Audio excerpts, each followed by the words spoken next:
You need everyone to get together and check your egos at the door, because guess what? Nancy Guthrie is what this case is about. And finding out what the heck happened to her is what this is about. We work for the victims and their families. That's not happening here, or it didn't happen in the beginning. Oh, I have terrible news for anyone in Pima County. If they think this happens tonight or next week, that they will get any different of a response. We still don't have experience inside homicide, so they're going to get essentially the same treatment. This is on the national and international stage. He's not even saying, hey, I'm going to give my residents little snippets of updates. He's been completely silent. Many elderly residents in that area where this happened, right? They're scared shitless, and nobody's giving them anything to feel confident about. He could have taken this opportunity when you have everyone's eyeballs on you to give out just solid, basic information. I tell everybody, I've been telling people for years,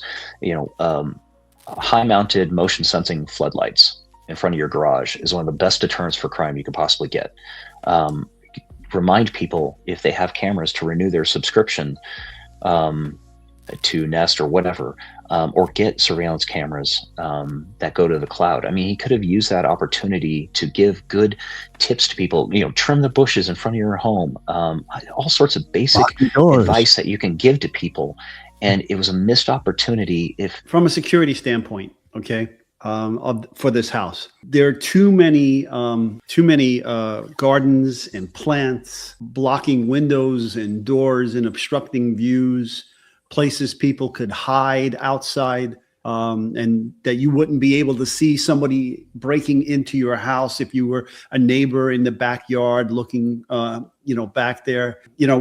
I've seen this time and time again, that, people overplant their houses, and they make these areas where the bad guys can hide in and never be seen from, the street or your neighbors and so forth. It's just not good. It was a missed opportunity. If nothing else, it would have probably deterred some of the crime in Pima County, property crime.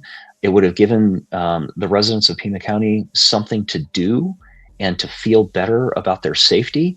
Swap out the screws in your door with deck screws, 2.5-inch deck screws. I mean, these basic stuff that cops tell people who are concerned about security. He could have used that platform to assuage the public and get the word out and try and reduce crime, and maybe kind of bring the community together and put the bad guy on notice that the community is taking steps to try and prevent you from doing this again. Everyone would feel a little bit safer, but there's been nothing.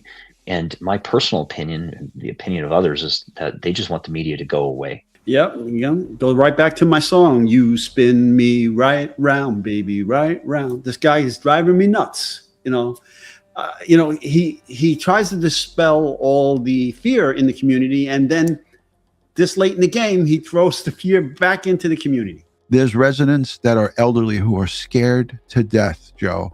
And I keep bringing this up because we all have elderly family members. My stepmom's in her 80s. She lives alone, and she would be frightened to death. And you're now not getting into any direction from your elected sheriff. His office is giving donuts out, and there's no direction. When you are locking hands with your community, that's community policing at its best. Yeah, I mean, this is a senior citizen community by and large. Okay, so why don't you just put the fear of God into them now? Okay, we highlighted actual interviews by this network, by the Today Show. They went out to the Tucson community. Remember, they were sitting down at the coffee shop with a bunch of seniors, and they were all like, we are petrified of this perp is on the loose. We don't know if there's a homicidal maniac that's running around. We don't know what's going on. When it comes to home security, they did not even think about it. Limited mobility, on all kinds of medication. I mean, Ed, I don't have to ask you, but I will. If this is your parent, this is your mom living at home alone, your thoughts on that?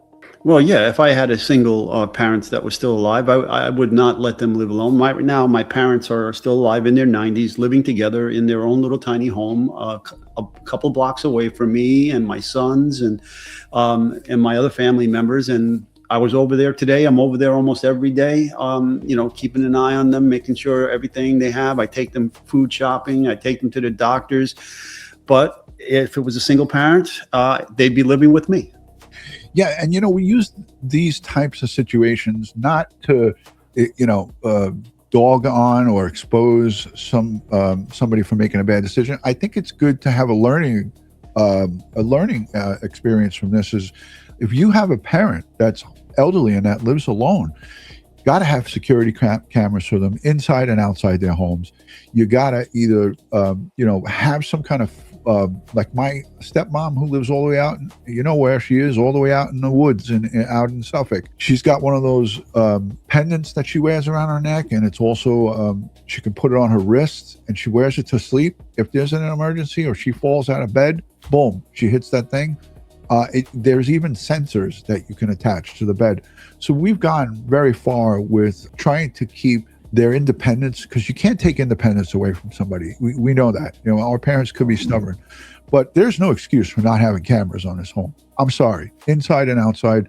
That's $100 a year for a subscription. With Ring, I have like 6 or 8 Ring cameras on the outside of my house, and it costs me $100 a year. Your mom may not want to live with you. They have a right to their own lives. Yes. Yeah, that's true. And my parents don't want to live with me. They're fiercely independent. They wanted to live alone on their own, because they're still capable of cooking their own food, cleaning their own clothes, and doing all of that.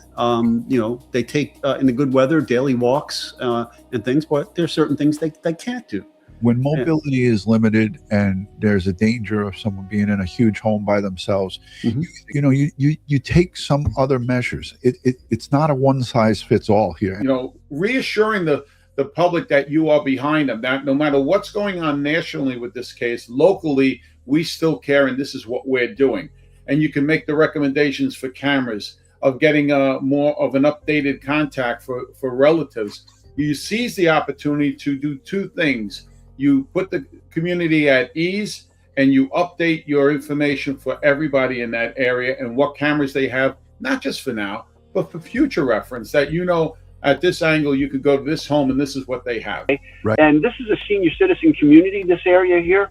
The odds are that these burglars are going to potentially be confronted by the occupants of these residences. These are quite dangerous people that are making entry, knowing the possibility is high that there are occupants in there. The detectives, I can assure you, are working hard right now. They're coming through all the tips, the thousands of tips that they got, and are still out there beating the bush as part of the task force with their federal partners. So there's no friction between the federal agencies and the line level detectives and deputies over with our agency. I can assure them we're working very well together. Information sharing. So we welcome their help. We have no problems with the feds. So we are trying. We haven't given up on Nancy. And as I always say, that the heart breaks for the Guthrie family. It's just awful. It's just something that no one can possibly imagine would have ever happened. And as I've said before, I couldn't imagine this happening to my mom, and how heartbroken I would be, and the thoughts that would be running through my brain. So we're feeling it too. And we'd love to solve this case. You know the drill. Hit that subscribe button, hit the notification bell, so you get all things DutyRon and this guy, my partner in crime, Ed Wallace, when we go live or upload another video.